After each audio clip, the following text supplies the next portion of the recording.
Specialise gland से बना होता है, ये हम आगे डिटेल में पढ़ेंगे। ग्लैंड्स होते हैं, ग्लैंड्स क्या होते हैं, जहाँ से हम हार्मोन रिलीज करते हैं, ठीक है। ये क्या काम करते हैं, ये केमिकल सिग्नल भेजते हैं।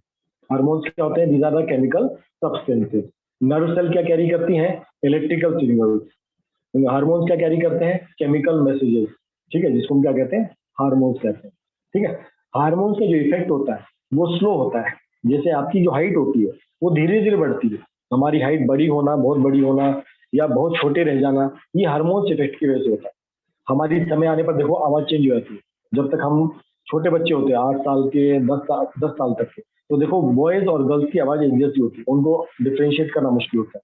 लेकिन जैसी पवर्टी अचीव होती है 13-14 ईयर्स के बाद, बॉयज की आवाज चेंज हो जाती है और गर्ल्स की आवाज चेंज हो जाती है। ये हार्मोन चेंजेस की वजह से होता है। तो जो हार्मोन्स होते हैं ये स्लो एक्ट करते हैं, ठीक है। और इनका इफेक्ट कैसा होता है, डिफ्यूज होता है, ये पूरी बॉडी पे से इफेक्ट आपको दिखाई देगा। जब हार्मोन्स रिलीज होते हैं तो आपकी हाइट जो बढ़ती है, ऐसा नहीं होगा आपकी केवल हाथ बढ़ जाती है या आपकी केवल टांगे बड़ी हो गई, आपका पूरा बॉडी प्रोपोर्शन में ग्रो करता है। अगर आप छोटे हो तो आपकी बॉडी छोटी ही रहेगी, मतलब पूरा बॉडी रहेगा, ऐसा नहीं हाथ आपके पैर, घुटनों पैर के एकदम जो एंकल्स होते हैं वहां तक आपके हाथ चले जाते हैं, ऐसा कभी भी नहीं होता है। इक्वल ग्रोथ आपको हर जगह दिखाई देता है। तो हार्मोन्स का इफेक्ट होता है, पूरी बॉडी पे दिखाई देता है, बट ये स्लो एक्ट करता है। नर्वस सिस्टम जो होता है वो इलेक्ट्रिकल इंपल्सेस होती हैं, वो काफी फास्ट मूव करती है, बट इसका इफेक्ट लोकलाइज्ड होता है। इन दोनों सिस्टम में किसी को डाउट है या ऑल क्लियर यहाँ तक? क्लियर? तो प्रेस 1 अगर आपको क्लियर है तो। ये दोनों में डिफरेंस हमने बताया कि नर्वस सिस्टम क्या होता है और एंडोक्राइन सिस्टम क्या होता है। हम डिटेल में दोनों सिस्टम्स को पढ़ेंगे, तो आज मेनली हम नर्वस सिस्टम को कंप्लीट करने का कोशिश करेंगे। नो डाउट, चलो गुड। अब हम पढ़ते हैं न्यूरॉन्स, जिसके नर्व सेल की हमने बात की, जैसे नर्व सेल क्या होती है, कैसे काम करती है, उसके बारे में डिटेल में। तो नर्व जो न्यूरॉन्स, उसको हम क्या कहते हैं, स्ट्रक्चरल एंड फंक्शनल यूनिट। किसका?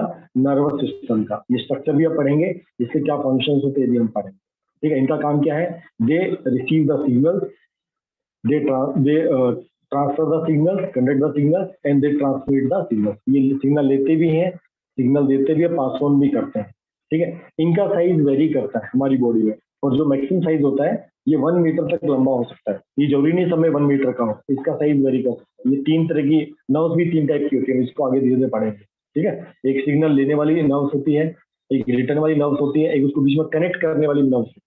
तो इसका साइज वेरी करता है, इसका साइज सेम नहीं होता। हो सकता है जो जिराफ है उसका उसका जो सबसे बड़ा नर्व है वो 1 मीटर का हो।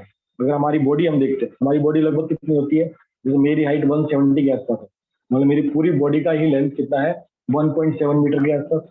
तो अगर मेरी बॉडी में 1 मीटर का तो हो ही नहीं सकता, ठीक है, क्योंकि आपका हेड और आपका वेस्ट तक जो हाइट होगा वो मोस्टली 1 मीटर के आसपास ही रहता है। तो नर्व सेल इससे छोटी होगी हमारे। तो जो बड़े एनिमल्स होते हैं उसमें 1 मीटर तक। अब जो नर्व सेल होती है इसमें 3 इंपॉर्टेंट पार्ट होते हैं। ये जो आपका नर्व सिंबल का एक सिंपल डायग्राम, ठीक है। तो इसमें 3 इंपॉर्टेंट पार्ट होते हैं। जो आप ये वाला पार्ट देखते हो, दिस वन, केवल ये वाला,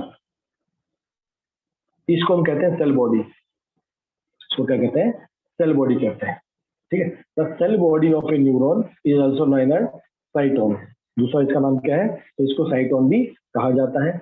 ये नॉर्मली राउंड शेप का होता है, ठीक है। इसमें साइटोप्लाज्म होता है, माइटोकॉन्ड्रिया भी है, गोल्गी अपरेटस भी है, एंडोप्लाज्मिक रेटिकुलम भी है, न्यूरोफिब्रिल्स भी है, न्यूरोट्यूबल्स भी है, ठीक है। और इसमें स्पेशल ग्रेन्यूल्स जिसको कहते हैं मिसेल्स ग्रेन्यूल्स। ये वाली चीजें आपको याद रखनी चाहिए, एमसीक्यू में इसी टाइप का क्वेश्चन पूछा है, ठीक है। तो सिंपल अगर सेल है तो हमारा न्यूक्लियस भी होगा, तो डेफिनेटली न्यूक्लियस में देखो एंडोप्लाज्मिक रेटिकुलम है, वो भी है।